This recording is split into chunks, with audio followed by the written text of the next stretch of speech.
Physics class 12 का chapter 1 का exercise 1.2 है।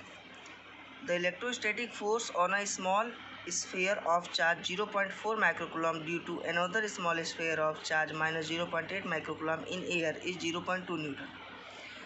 क्वेश्चन ये कह रहा है कि दो स्मॉल स्फीयर के चार्ज हैं, एक 0.4 माइक्रोकूलम का है, एक -0.8 माइक्रोकूलम का है। ये दोनों एयर में रखे हुए हैं और इनके बीच लगने वाला जो इलेक्ट्रोस्टैटिक फोर्स है वो 0.8 न्यूटन है। तो हमें दो चीज़ें पता करनी है, ए और बी।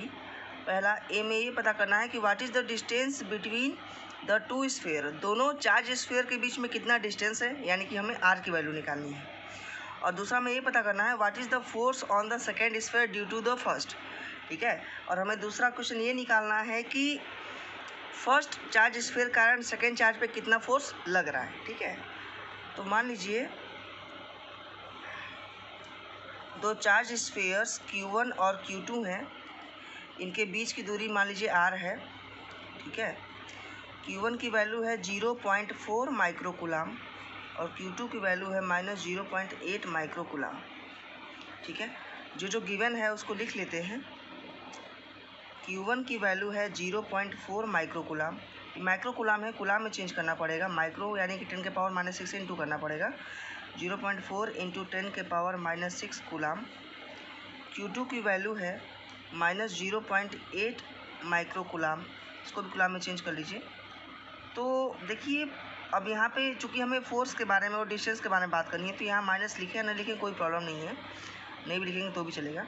0.8 इंटू 10 के पावर -6 कूलम और फोर्स दिया हुआ है 0.2 न्यूटन। हमें आर की वैल्यू निकालनी है।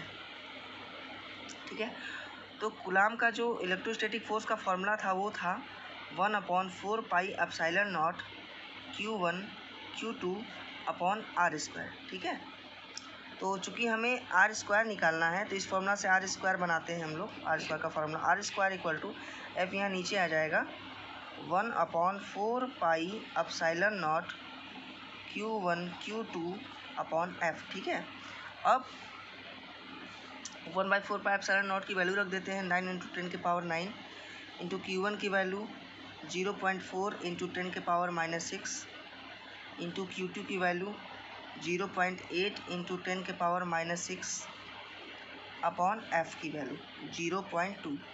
एक पॉइंट से एक पॉइंट यहाँ कट गया, 9 4 जा 36, 9 4 जा 36, 36 इंटू 0.8 इंटू कर देंगे 36 इंटू 0.8, 6 8 जा 48, 3 जा 24 प्लस 4 28, 28.8, 28.8 इंटू 10 के पावर 9 इंटू 10 के पावर -6 और -6 -12 अपॉन 2।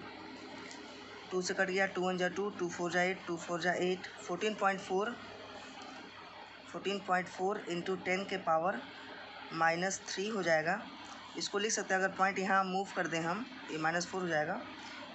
144 इंटू 10 के पावर -4, ये हमारा आर स्क्वायर की वैल्यू है। आर की वैल्यू आ जाएगी रूट में 144 इंटू 10 के पावर -4, तो 144 का रूट होता है 12 और 10 के पावर -4 का जब हम स्क्वायर रूट करेंगे तो 10 के पावर -2 आएगा।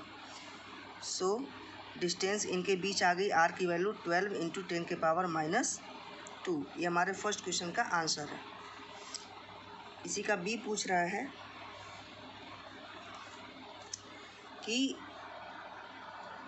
बीए पूछ रहा है कि what is the force on the second sphere due to the first sphere कारण सेकेंड स्फीयर पे कौन सी फोर्स लगेगी।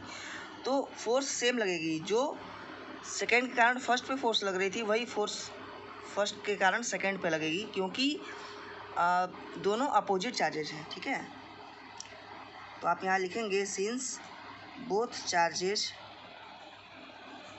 Are opposite, so the force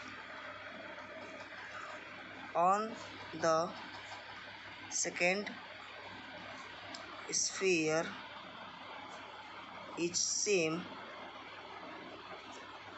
which is 0.2 Newton.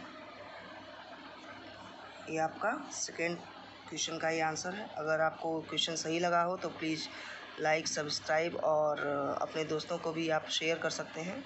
और कोई प्रॉब्लम हो तो कमेंट में आप पूछ सकते हैं। Okay, thanks.